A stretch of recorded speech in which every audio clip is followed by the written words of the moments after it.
ஏன் சார்பா என் வக்கீல் வண்டமுருகன் வாதாடுவார் ஐயா. Vandamurugan? Thank you your honour, thank you. You proceed. Your honour, இந்த குற்றவாளி கூண்டிலே நின்று கொண்டிருக்கிறாரே, இவர் யார் தெரியுமா? பிரபல சீட்டிங் சாம்பியன் குரங்கு குப்பன். இவர் இங்கு நின்று கொண்டிருக்கும் எனது கட்சிக்காரர் முள்ளமன்றி முனியாண்டியிடம் தனது தங்கை திருமணத்திற்காக 1 லட்சம் ரூபாய் கடனாக வாங்கியிருக்கிறார். பணம் கொடுத்த எனது கட்சிக்காரர் பணத்தை ஒரு நாள் திரும்ப கேட்டிருக்கிறார். அப்படி கேட்டதற்கு இந்த குரங்கு குப்பன் என்ன பதில் அளித்திருக்கிறார்? வாங்கிய பணத்தை திருப்பி கொடுக்கும் பழக்கம் எங்கள் குரங்கு வம்சத்துக்கே இல்லை என்று பேசியிருக்கிறார். அப்படி பேசியதும் இல்லாமல் இந்த குரங்கு குப்பன் தனது குரங்கு புத்தியை என்னுடைய கட்சிக்காரரிடம் ஏயா இன்னைக்கு நீ இப்படி உயிரை வாங்குற? நீ வாதாடுறப்ப என்னைக்காவது நான் குறுக்க போந்துக்கலாம். அடிக்கடியா ஒரு மனுஷன் கிராஸ் பண்ணா ஒரு ஆர்டரா ஃப்ளோவா போய்கிட்டு இருக்கல, கூட கூட பேசுற மறந்துட மாட்டானா? அடச்சி Samariya. I am speaking, no cross speaking. Sit down please. இது ஒன்ன கத்து வச்சிட்டு ஓயாம. மிஸ்டர் வண்டு, கோர்ட்ல இப்படி எல்லாம் அடிக்கடி கத்தப்படாது. கடுப்பேற்றார் மை லார்ட். எப்படி இவர் குரங்கு புத்தியை காட்டி இருக்கிறார் என்றால், என் போன்று மிக அழகாக கர்லிங் ஹேர் வைத்திருந்த இவர் தலையை இரு கையால் இழுத்து பிடித்து பசுமாடு புல்லை தின்பது போல் கருக்கு கருக்கு கருக்கு என கடித்து துப்பி இருக்கிறார் இவரானார். Doubt please. இப்படி ஒரு கன்றாவியான மண்டையை எங்காவது பார்த்தது உண்டா இவரானார்? அம்மிக்கல்லை கொட்ட தெரியாதவன் குத்தியது போல இருக்கிறது இந்த கட்சிக்காரன் கபாலம். ஆகையால் இந்த குரங்கு குணமுள்ள குற்றவாளிக்கு ஈபிகோ 300 சாரி இவரான தங்களுக்கு தெரியாத சட்டம் ஒன்றும் இல்லை. அதில் எந்த சட்டம் சிறந்த சட்டமோ அதை தாங்களே தேர்ந்தெடுத்து இந்த குற்றவாளிக்கு தக்க தண்டனை வழங்குமாறு மிக தாழ்மையை கேட்டுக்கொள்கிறேன் இவரான. பார்த்துங்களா என்ன இன்னைக்கு ரொம்ப ஜாம் ஆகுது. இந்த இருக்கு உங்க சீட். தெரியுது, நீ மூடு. செத்த நேரம் மரமா இருப்போம். தேங்க்யூ. குரங்கு குப்பா அவர் முடிய போடுகிறது இருக்கட்டும். அவர்கிட்ட இருந்து 1 லட்சம் வாங்கினது உண்மையா? வாங்கல. வாங்கலையா? 1 லட்சம் வாங்கல, 2 லட்சம் வாங்கி இருக்கிறேன். 2? டேய் 1 லட்சம் தான் என்ன சொன்ன, அவன் 2ங்கிறான். அதானே எனக்கு ஒண்ணும் புரியல. பேசாம ஆமான்ற வேண்டியதான். ஆமா 2 லட்சம் தான் சார். வெளியே வா, மம்பட்டி எடுத்து நடுமண்டு தொடக்கலையா? யுவரானர், குற்றவாளியே 1 லட்சம் இல்லை 2 லட்சம் வாங்கியிருக்கிறேன் என்று ஒப்புக்கொண்டு விட்டார். ஆகையால் தாமதிக்காமல் தண்டனையை உடனே வழங்குமாறு தாழ்மையுடன் கேட்டுக்கொள்கிறேன் யுவரானர். தாழ்மையுடன் கேட்டுக்கொள்கிறேன்.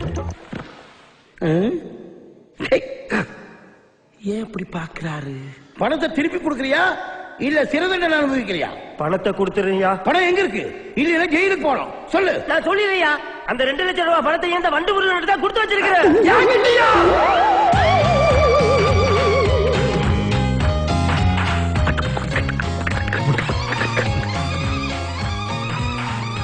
எவ்வளவு ட்ரிக்ஸா என்னை உள்ள கொண்டாட்டீங்களே.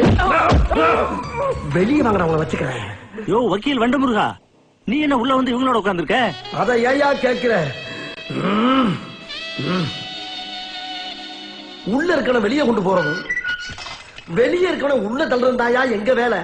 அதுக்கு எவ்வளவோ வார்த்தைகள் பேசுவோம், ஆனா ஒரே வார்த்தையில என்னைய உள்ள கொண்டாட்டாங்க அவங்க. அப்புறம் என்னாச்சு?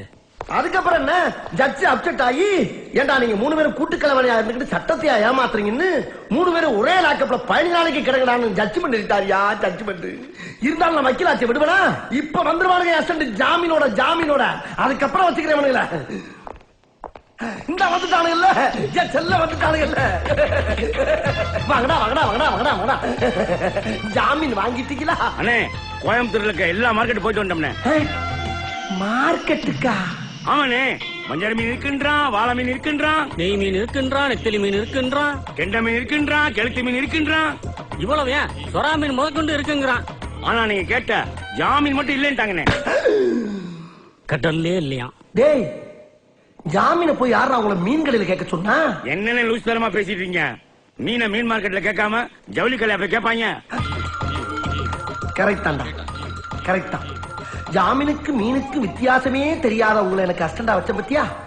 அதை நினைச்சு நான் ரொம்ப பெருமைப்படுறேன்டா.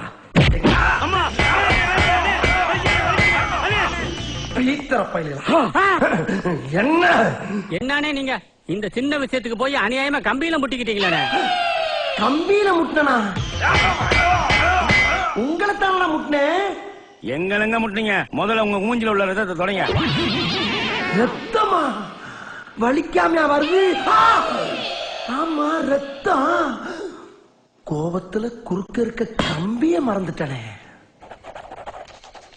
பத்மினி டீச்சர் கொலை வழக்கில் விடுதலை செய்யப்பட்ட ரவிகிஷோர் வால்பாறை மலைப்பகுதியில் பிணமாக கிடந்தார்.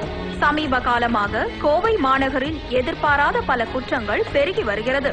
குற்றவாளிகள் என கருதப்பட்டு பிறகு நீதிமன்றத்தால் விடுவிக்கப்படும் நபர்களை பழிவாங்கும் சக்தியும் செயல்பட ஆரம்பித்தது.